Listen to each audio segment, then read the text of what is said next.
Assalamualaikum warahmatullahi wabarakatuh. Apa kabar anak-anakku semuanya? Mudah-mudahan sehat selalu ya. Baiklah, di masa pandemi ini yang saat ini pembelajaran masih menggunakan sistem daring atau jarak jauh. Langsung saja untuk materi di semester genap ini yaitu mengenai transformasi bidang datar, yaitu mengenai materi translasi atau pergeseran.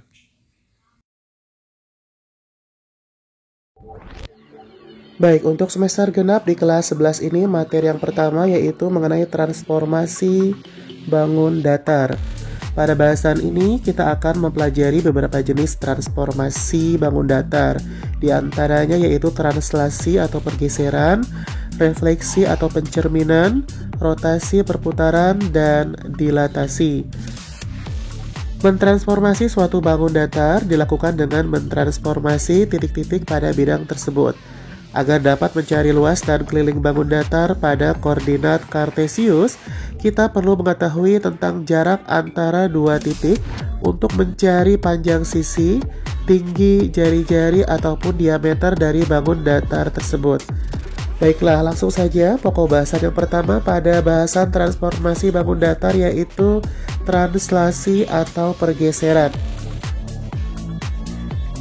Di mana translasi adalah suatu transformasi yang memindahkan suatu bangun datar dengan jarak dan arah tertentu atau dengan cara digeser.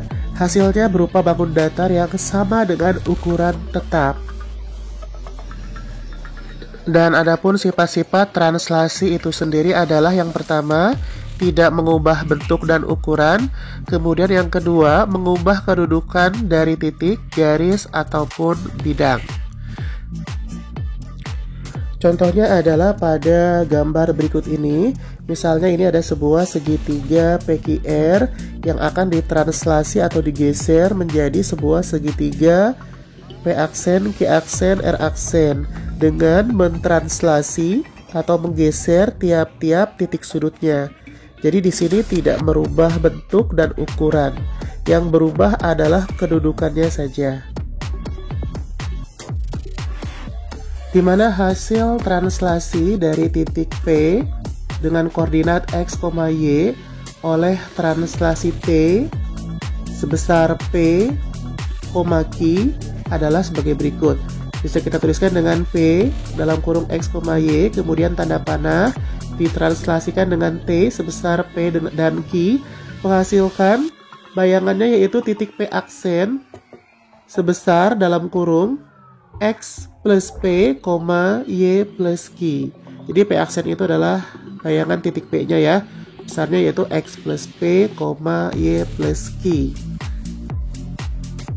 Langsung saja kita ke contoh soalnya. Yang pertama, tentukan translasi dari titik-titik A 1,3 dan titik B min 2,1 oleh translasi T sebesar 1,3.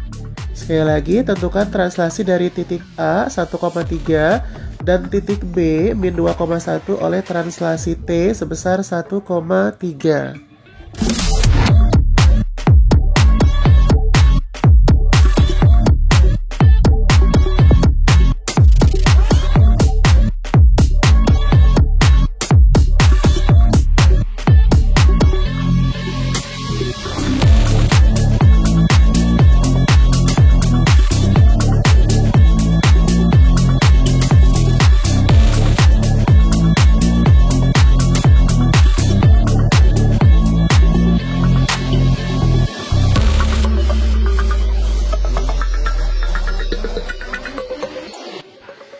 Kita bisa jawab yang pertama untuk titik A, koordinatnya 1,3, kita tulis A dalam kurung 1,3, kemudian tanda panah tadi ditranslasi sebesar 1 dan 3 ya.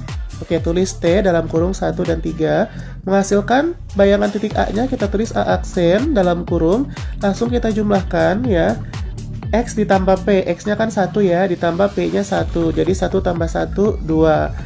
Kemudian Y ditambah Q, Y-nya kan 3, ditambah Q-nya juga 3 ya, jadi 6. Maka menghasilkan A aksennya yaitu 2,6. Kemudian untuk titik B-nya tadi sebesar min 2,1. Kita translasikan sejauh 1,3 menghasilkan bayangan titik B-nya, kita tulis B aksen. Nah, X plus P-nya, X-nya min 2 ditambah P-nya 1, min 2 tambah 1 ya. Hasilnya adalah min 1. Kemudian 1 tambah 3 hasilnya 4. Jadi min 1,4 untuk bayangan titik P-nya. Sekarang tinggal kita gambarkan dalam diagram Kartesius ya. Kita akan coba gambar diagram Kartesiusnya yang terdiri dari sumbu X dan sumbu Y.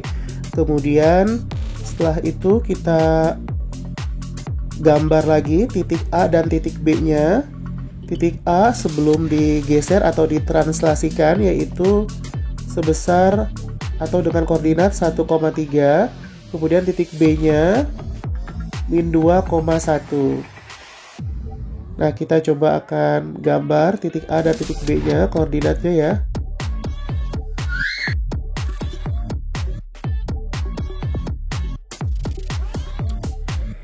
Ini adalah titik A-nya 1,3, X-nya 1, Y-nya 3, berarti ke atas ya. Ini kita gambar dengan garis putus-putus berwarna merah. 1,3. Kemudian sekarang kita akan menggambar titik B-nya. Titik B-nya sebesar min 2,1. Jadi koordinatnya min 2,1 ya. X-nya min 2, Y-nya 1 ke atas. Ini kita gambar dengan garis putus-putus berwarna kuning. Nah, kemudian kita coba tulis koordinatnya supaya lebih jelas ya. Yang dengan garis berwarna kuning ini adalah titik B, koordinatnya min 2,1, sementara yang berada pada garis putus-putus berwarna merah ini adalah titik A dengan koordinatnya yaitu 1,3. Setelah itu kita hubungkan titik A dan titik B-nya. Kalau dihubungkan menjadi sebuah garis lurus. Nah, garis lurus AB tersebut kita akan translasikan atau kita akan geser sejauh T 1,3. Jadi masing-masing nilai X-nya kita geser sejauh 1 satuan, nilai Y-nya kita geser sejauh 3 satuan.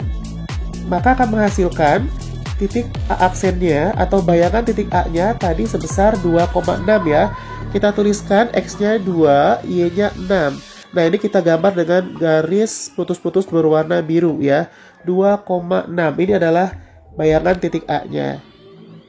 Sementara untuk bayangan titik B-nya atau B aksennya yaitu min 1,4.